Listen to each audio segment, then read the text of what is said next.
ating handog namin ay binibigay na po namin kina Ma'am Clotilde at kay Sir Joel. So sabi nga po ni Ma'am Clotilde, madami na siyang ahensya na hininga ng tulong. Kaya subali, nagsabi po siya sa amin na nangangailangan po siya ng ganitong wheelchair para sa kanyang anak. Anak po niyang panganay yun. So nandito na po at agad po nating inaksyonan ng RTOA at services.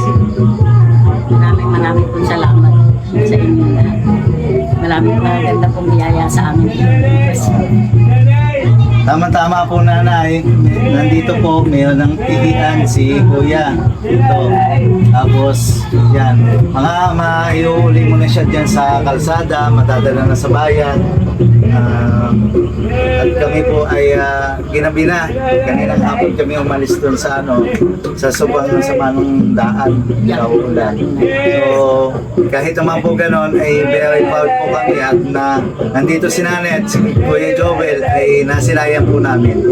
At salamat po sa inyo laging sumusubaybay sa aming YouTube channel. Maraming salamat at maraming.